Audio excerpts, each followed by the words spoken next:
d'influence et fardeau vont de pair, comme on va le voir aujourd'hui. Si on regarde un peu ce qui se passe sur les réseaux sociaux, on se rend compte que des métiers comme blogueur influent, femme d'influence, coach, leader sont très développés. Et dans ces métiers, c'est tout simplement des personnes qui sont sur les réseaux sociaux pour beaucoup et qui ont des pages sur lesquelles ils ont des fans, ils ont des followers. Et on voit qu'il y a beaucoup d'actions qui sont mises en place justement pour entretenir les pages. Il y a la communication qui est engagée et la notion d'influence ici, parfois, se mesure au nombre de personnes qu'on a réussi à toucher, au nombre de fans qu'on a, au nombre de personnes qui nous suivent sur notre page, etc. Donc, ceci est très bien d'avoir tous ces followers, toutes ces personnes qui sont là pour nous suivre. Mais aujourd'hui, on va voir quelque chose. On va voir que là, dans les métiers tels qu'on peut les voir aujourd'hui, parfois l'accent est mis sur la personne.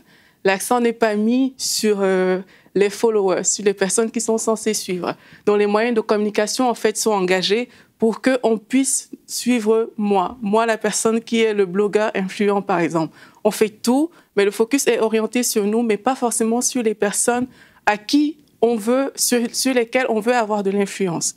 Et on va prendre l'exemple de Jésus aujourd'hui. Et on va voir que la Bible nous parle de Jésus, et Jésus, c'est quelqu'un qui a de l'influence. On peut déjà remarquer juste vite comme ça que par rapport au temps, notre temps aujourd'hui est défini en fonction de Jésus-Christ. On est en 2018 après Jésus-Christ, donc assurément on peut dire que de nos jours, aujourd'hui Jésus a de l'influence. On sait que Jésus, à la croix, il a accompli la plus grande chose possible. Il nous a donné le salut à tous. Le nom de Jésus est le nom le plus puissant. Ça, on le sait. On sait que Jésus a bouleversé la vie de toutes les personnes qui ont cru en lui. Donc, on peut affirmer que Jésus est une personne, Jésus est influent. Amen. Et on remarque aussi même que sur la terre, il y avait des foules qui suivaient Jésus. Il y avait vraiment beaucoup de personnes qui venaient, elles étaient là derrière Jésus, elles étaient nombreuses. Mais l'influence de Jésus ne reposait pas vraiment sur la quantité de foule qui le suivait. En fait, les actions de Jésus étaient orientées vers la foule.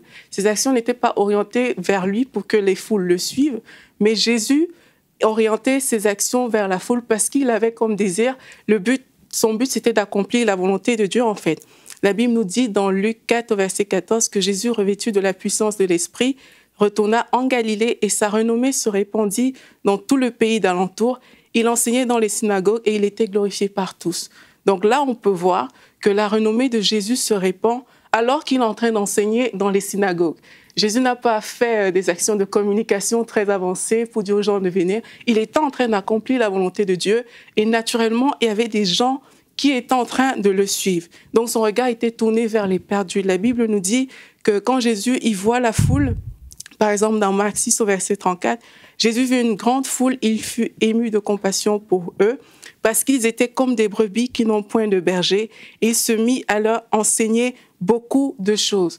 Donc, Jésus, quand il voyait une foule, il voyait des brebis, il voyait des personnes qui étaient comme si elle n'avait pas de berger et son désir, c'était d'enseigner ces personnes-là. Son désir, c'était pas d'être tourné vers lui pour que ces personnes viennent à lui, mais déposer des choses dans la vie de ces personnes-là. Et il les a déposées au point même de donner sa vie pour ces personnes-là. Et c'est ça le modèle d'influence que Jésus nous a laissé en fait. Jésus nous a laissé un modèle d'influence qui est tourné vraiment vers les autres. Les autres nous vont toujours suivre, mais les actions à faire, vraiment, qu'on soit un blogueur influent, un leader, un coach influent, c'est vraiment bien, mais les actions à mener, c'est orienté vers les autres, non pas vers soi-même. Et une fois qu'on reconnaît ça, qu'on voit que Jésus est ce modèle-là, mais tout simplement, le désir de paraître qui peut naître lorsqu'on n'a pas ces motivations, ce désir, il faut qu'on apprenne à travailler contre ça. Parce que le but, c'est de faire la volonté de Dieu. On doit être orienté pour accomplir la volonté de Dieu lorsqu'on décide de devenir une personne influente. Et cette décision va nous donner un fardeau, en fait. Et le fardeau, ce sera envers les personnes qu'on veut influencer. Et ça va nous faire regarder les personnes qui nous suivent d'une autre manière. Ce sera plus juste des personnes qui likent notre page Facebook, des personnes qui nous suivent sur Twitter, mais ce sera des personnes pour lesquelles on prie. C'est des personnes pour lesquelles on va chercher la face de Dieu pour venir donner un message à ces personnes-là.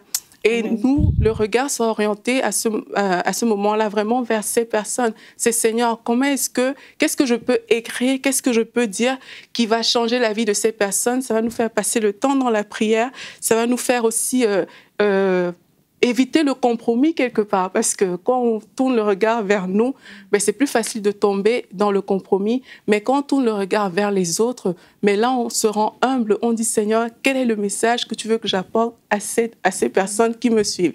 Donc être un bon leader, un bon influence, quelqu'un d'influence, ça va vraiment avec un fardeau.